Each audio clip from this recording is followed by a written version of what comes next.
Taurus rising. How you doing, Taurus? This is your reading for the Aquarius new moon that happened on the 29th of January 2025. I'm recording this the day after. It's Thursday. It's Jupiter's day, which is very relevant to the astrology of that new moon. I apologize for the delay in getting this transit series out, but what I bring through in these readings are always serving you for the next 6 months that take you up to the Aquarius full moon. So you're not missing out on any of the messages by watching this after the event. Ishala diala, dishala maduela. My name's Chloe. I work with card divination, astrology, and as you heard and as you can see, I channel multi-dimensional energies through my body in different forms of light language. Ishaliani moyana, diane moyana. And this brings in healing, attunement, and activation codes to the messages that come through in this reading. Ila dishanima itana. Tiny bit of housekeeping from that new moon yesterday to the Leo full moon, which is happening on the 12th of February. All private readings are 50% off. And so the code for that is Luna50. I've put the code in the description box. And so, you know, you can book way in advance. It doesn't have to be a reading that's done now. Predominantly the readings that I do are pre-recorded. Depends if you're a regular client or not. If you want to pay by PayPal, you can email me directly with the code, and we'll do the right price. Second bit of housekeeping is that I've set up a new YouTube channel. It's called Quantum Vibe Tarot. They're shorter transmissions. They're not so fixed on astrology. I'm on camera. I'm using lots of different decks, lots more channeling. I get to be a bit more playful, so tap into the energy of the transmission, bring it to activation, and then that gets absorbed into your being. I'm going to be doing one on the Pisces North Node and the Virgo South Node to bring in the most integrated and expansive intention of that transit. And that transit is why there was such a delay in this one coming out. I cannot recommend that transit enough. The energy of that North Node Pisces, South Node Virgo is completely changing my whole reality.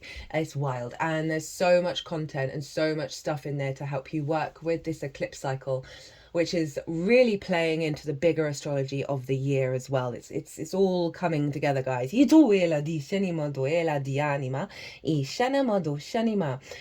my loves, I read for the rising signs. Those of you who do not have Taurus in the first house, look to the house it does fall in. Look to the themes of that house, and you want to apply those themes along with all the other meaning you've got going on in the sign of Taurus to the messages that come through here. Because it's as if that Taurus energy, wherever it falls in your natal chart, has now energetically moved to the first house. So the astrology of the rising sign will always still link in. You've just got to add your own natal chart meaning on top of it. For example, I have Taurus in the 10th. So I'd apply the themes of the 10th, and I've also got my North Node there and Black Moon Lilith. So I'd apply all of that meaning to what comes through in this message, in this reading. Take what resonates, leave what doesn't. As always, my loves,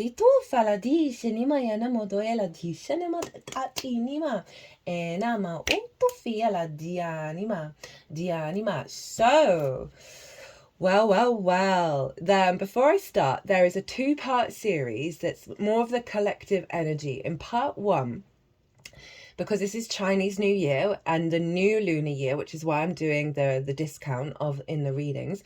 It's also the cross-quarter fire festival of Imbolc here in the Northern Hemisphere. And that's the midpoint between the Capricorn solstice and the Aries equinox. And this ties us into the biggest cycles of Earth. And the more that we are in alignment with that, the more we're in flow with our incarnation. So I break down the meaning of Imbolc, Chinese New Year, year of the wood snake, and the lunar new year, and the numerology of the number 9, because we're in a 9 year. I'll pull that all together in the part 1 of the 2-part series for this new moon. Second part, I break down the astrology of the new moon in way more detail of how all the celestial bodies are talking to each other at the exact moment, and that forms a blueprint. It forms a harmonic that we then get imprinted with and we're working with in the Aquarius area of our chart for the next 6 months. I pull collective tarot video, some big messages came through. I'm going to talk about the two main ones. I talk in that collective reading about the Hermetic principles and the Tao, because for me, Aquarius is those universal ideas, the universal truths of it all, the higher vibrational frequency, the bird's eye view. Now, one of the key phrases that came through with this moon is neutrality, not numbness. When we're numb to situations, we're hiding, we're putting up defenses, we don't want to connect to what's going on. But neutrality is when we come to an inner state, and it might not be all of you, but certainly cultivating more of that space where it doesn't matter what's going on, you are neutral to it, right? It doesn't block emotions, it doesn't block preferences, but your first instance of how you respond is from a place of neutrality, and that gets us out of conflict, it gets us out of resistance to what's going on, and therefore source can come in with this clearer channel and fill you up with unconditional love and miracles, basically. And this is what's coming through with this new moon, is facilitating and supporting and bringing in tools for us to work with that North Node in Pisces, South Node in Virgo, so all intertwined. And yes, if you want a deeper dive into this moon, go check out those two-part series. The collective reading acts as a baseline for what comes through here. So my lovely Tauruses, where is this happening for? Ooh, not seen that card before. Taurus, where is this happening for you? Well, it's happening in your 10th house. Your life purpose, your career. Career doesn't have to be life purpose, it can just facilitate it. Your career, your visibility, your reputation, how the big outside world sees you. This is I see a tree in the natal chart, and this is the top of the tree where the leaves are striving towards the sun, expanding, right? Because the 10th house is where the sun was at the peak of its arc on the day that you were born. So big sun energy here with this new moon in the sign of Aquarius. So it's in an angular house for you, Taurus. It's a big deal. And this moon was conjunct Pluto and Mercury. And this is the second core message that came through, is that Pluto is unearthing a universal truth that was hidden from you, that was always there, but is now being released via the messenger of the gods of Mercury, imprinting into the dark moon, right? Our unconscious spaces with the vision of the sun. So Pluto represents our rooted power, our magnetism, and it's all about neutrality, Pluto, except the way that it often shows up is the exact opposite of that. It can bring up control issues, possession, obsession, power, distorted power dynamics, because we struggle with change. We struggle with the fact that there's a cycle of life, death and rebirth, and we can really resist that. And so Pluto's main job is to highlight extremes around control and around fear in order for us to get to a state of neutrality. Pluto is also about the riches that are hidden, that are being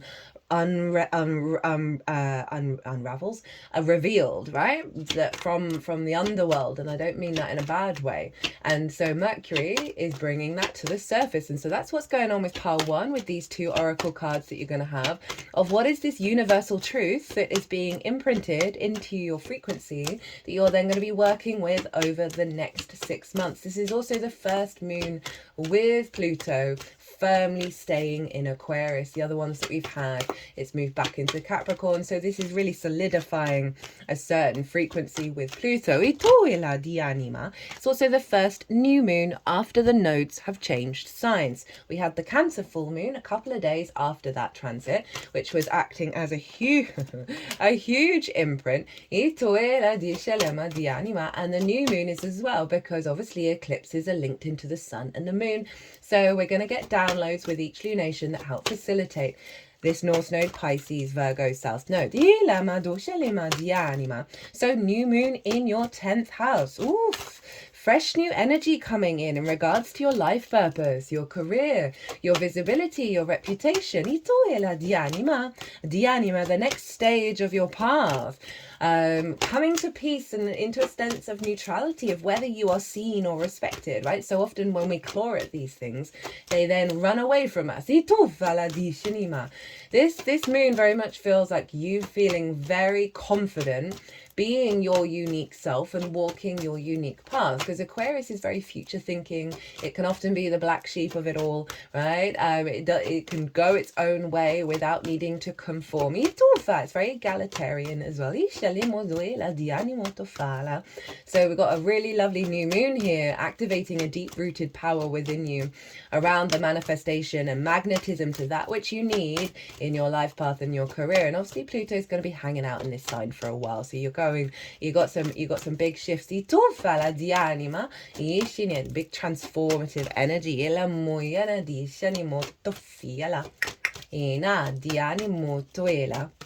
So the other major aspect that's going on at the time of this moon is the trine with Gemini. With Jupiter in Gemini. Sorry, I forgot to mention the actual planet. Jupiter is in Gemini. Okay, they're wanting that one in reverse. And this is in your second house of your resources, your skills and your tools of how you manifest and bring in a regular income. I just felt cool to look at the time on my phone. We're recording, and it was 11 minutes 11 seconds, and so there's something around you connecting more to the synchronicities around you when you're walking the path that your soul, i.e. you, just not with the conditioning, wants to walk. So really keep an eye out on the synchronicities and the timings of things, right? Not trying to push or where there's resistance, but being in a bit of a flow state and guiding yourself that way and following those synchronicities. Those synchronicities are going to let you know that you're in the right flow, but it's also something around timing, to trust in the timing of the unfoldment rather than trying to rush things. So, sorry, back to Jupiter, in the sign of Gemini. Okay, that was so funny. That card was at the bottom of the deck when that card came out. Lots of, I'm feeling very flow state. I'm feeling very clear, and lots of synchronicities are already going on. So, second house of your resources, your skills and your tools of how you manifest and bring in regular income. It is the things that you value, and most importantly, how you value yourself. Ooh, okay.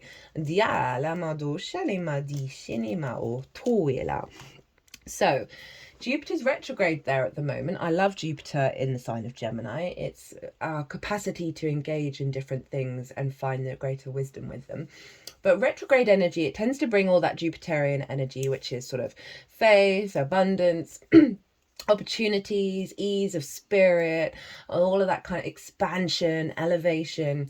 It's all brought it inwards with the retrograde. So it's cultivating that energy within you around your sense of value. Now, if you don't value yourself, we put value in things that distort our sense of value. We can't access our skills and tools in the highest way. We can't get the regular income that we really want because we don't value ourselves, right? Even if you're like, I'm really confident, we collectively have this energy, right, of not loving ourselves unconditionally.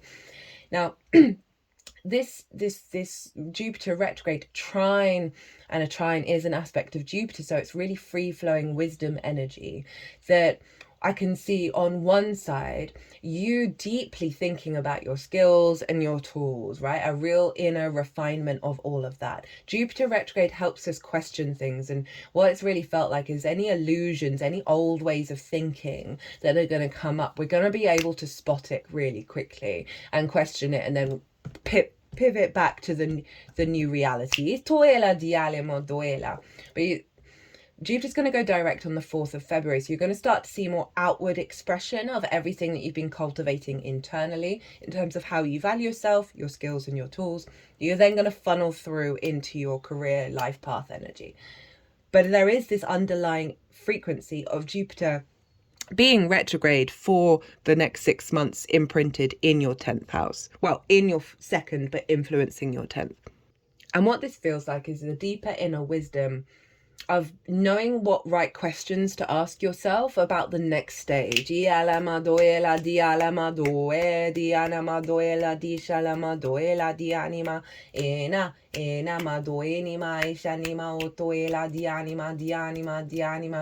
so interesting, the channeling that I've been doing with the Pisces Virgo axis and this one, very mantra orientated, and this is making me think. I've reflected on it, and it feels like the more that we put things into habit, right, mantras you're supposed to repeat over and over and over again, the more we're going to shift our reality. So it's really stepping into the work and doing the work on a regular basis and trusting it's going to have an impact. So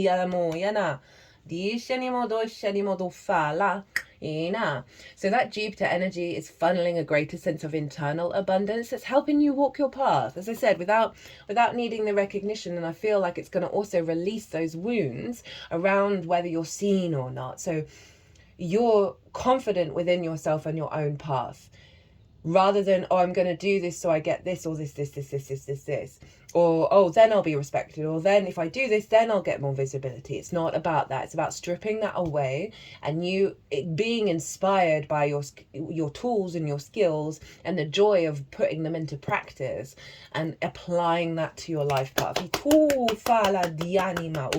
Now, tiny other thing. There's other astrology going on. That's over in the collective reading.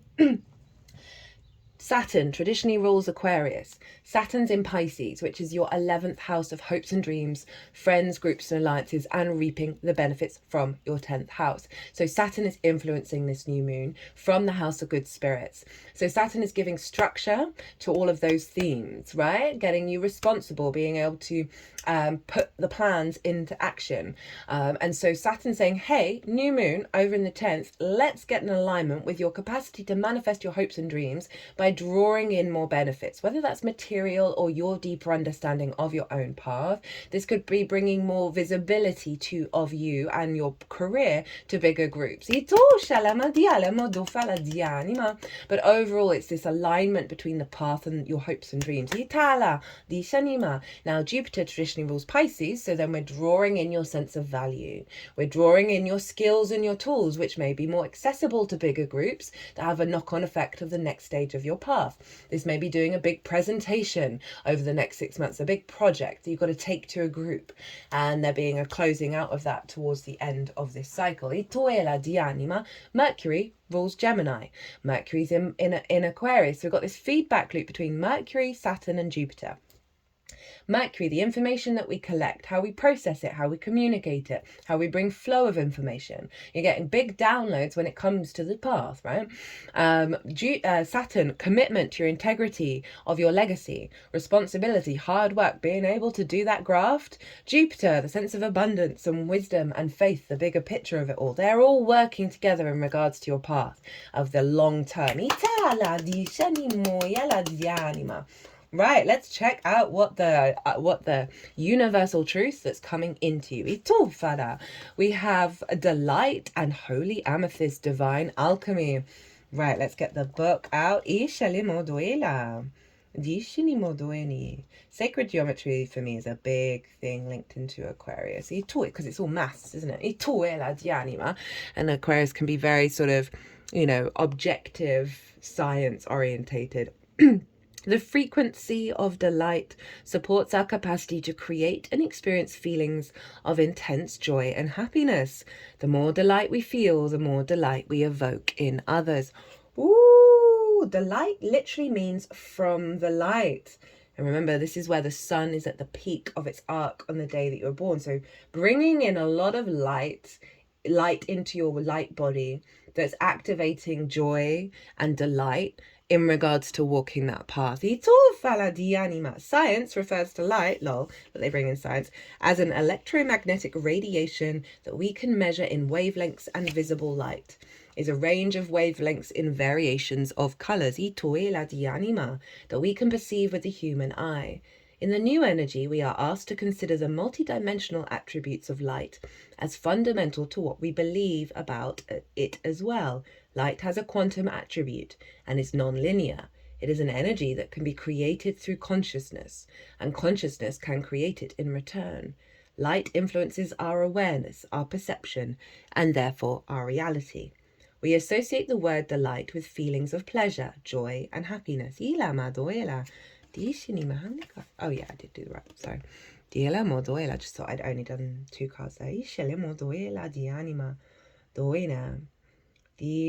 Joy and bliss are considered to have some of the highest frequencies of all emotions. By feeling joyful or blissful, and this is linked into Saturn in the House of Good Spirits as well, influencing this of like, let's enjoy the ride. Let's enjoy the ride. Our frequency goes up. The higher our frequency, the more light we generate and the more we can shine in return. Yeah, it's this cultivation of your light body that's going to get louder and louder and louder to the point where you do not need to be seen because you're so connected to your own light and your own light body. And that can have consequences of others connecting to your light body.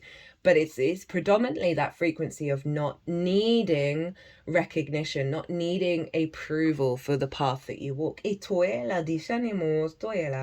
yellows, oranges, and pinks are in the image refer to the sun as a symbol and source of our light.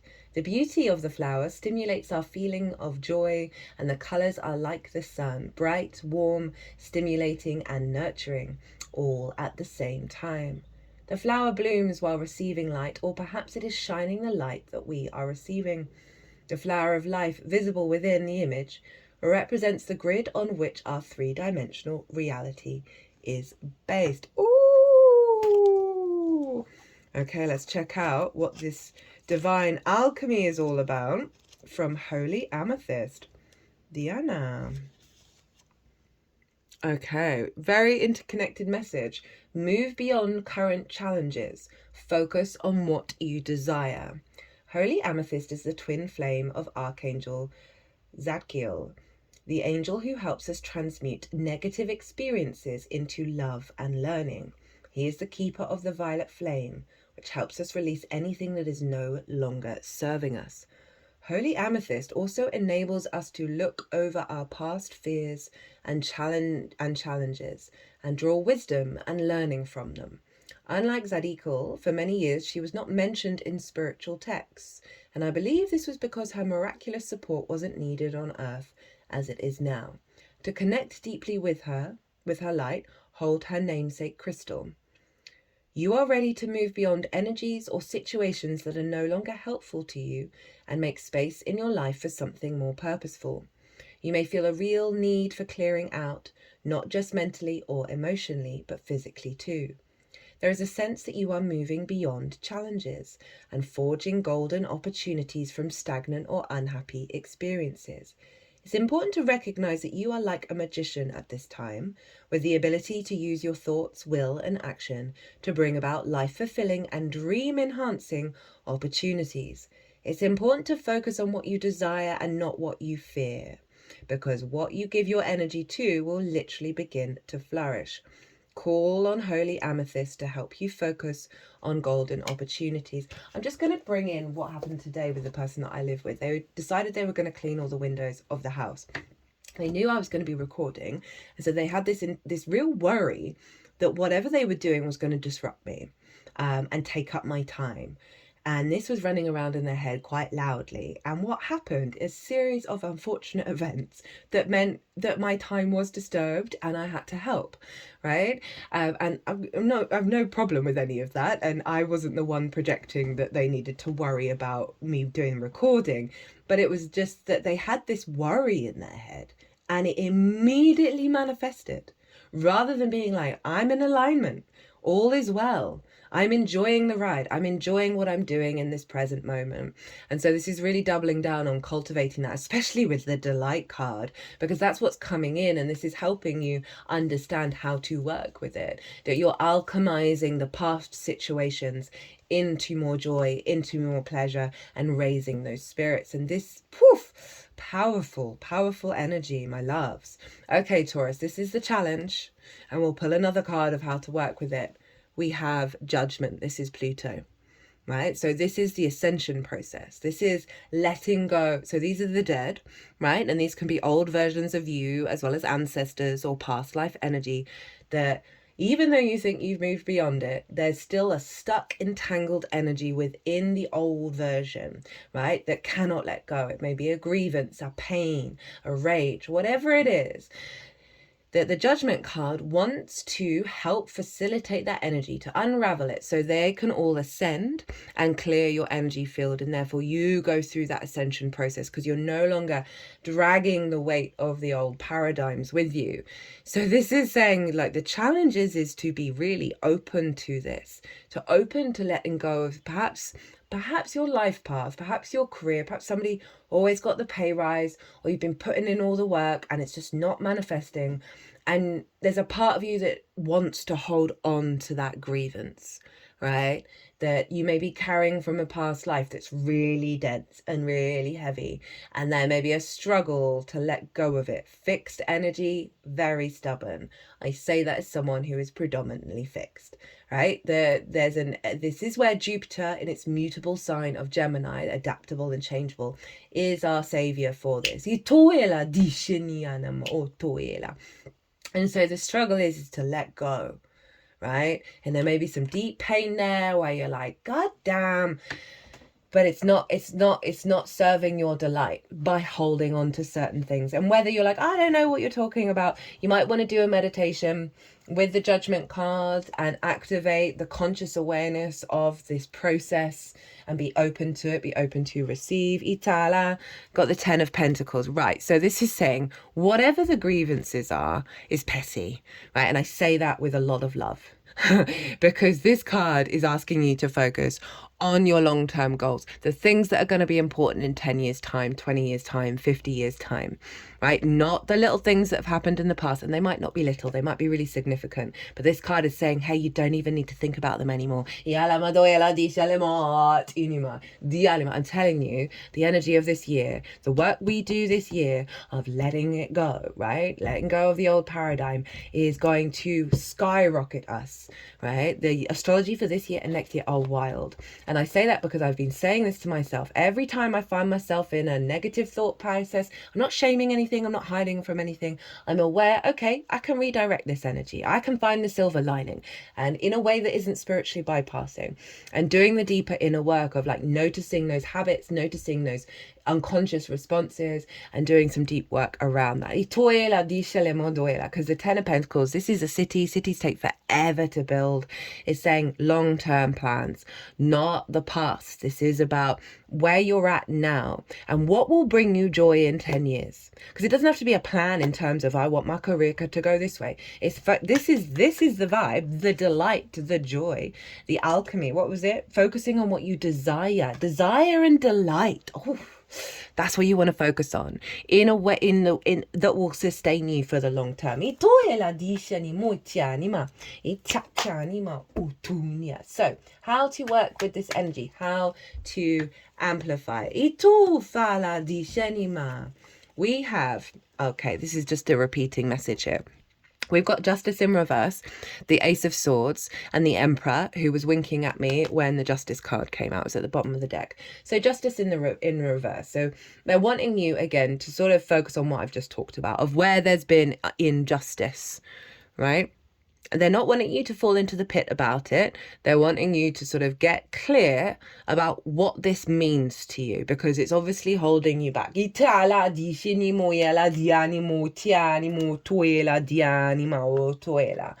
And then they're wanting you to bring in a fresh new perspective that is more in alignment with your sovereignty, right? Your power, not what the outside world has done to you, not what certain situations have led to. Could also be mistakes you've made, right? And you're like, if only I'd finished that project in that way, I would have the promotion, right? If only I'd done all that marketing when I first set up my small business, it wouldn't be as stagnant as it is now. We can't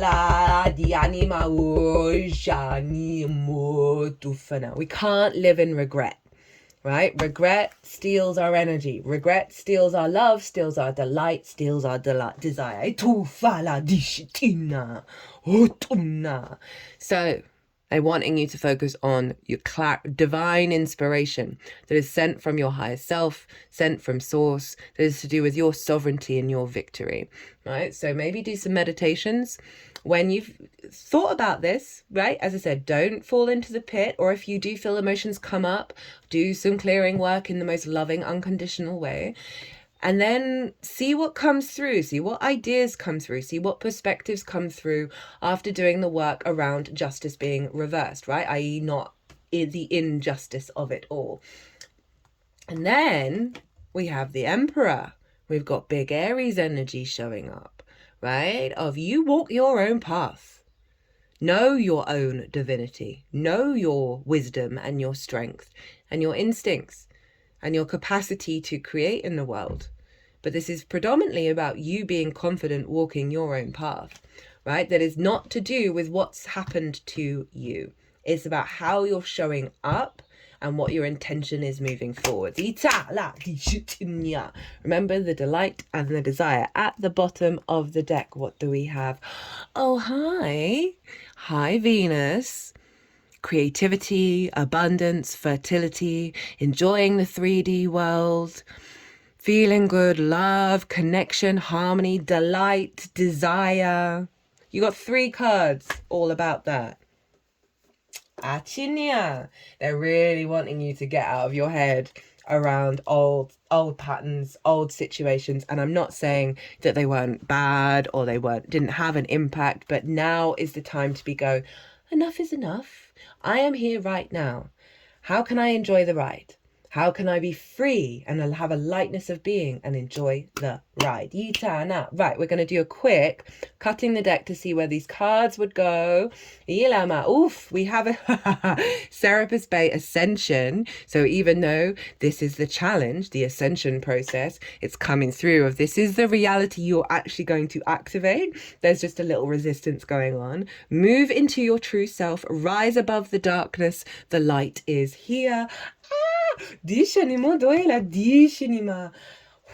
Transition. You might want to tap into the Leo reading because they got this for their card. The frequency of transition supports our deep understanding of the ever-changing nature of existence and our lives so that we can learn to let go, surrender to the process, and allow transition to occur with ease and grace. I mean, I think this has been the clearest message, right? These have all doubled up on, tripled up on each other. Well, Taurus, I hope you enjoyed this reading. I hope it resonated. I had a lot of fun doing this.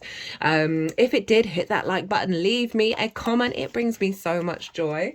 Again, 50% off all private readings. The code is Luna50. As I said, you can email me from my email address if you want to pay by PayPal, or I think all other banks and stuff are supported via my website. Right, my loves? Be good to yourselves. Uranus is going direct today in your sign. Whoop! You're going to feel the electricity run through. You're going to feel more forward momentum and change and release for you walking your path.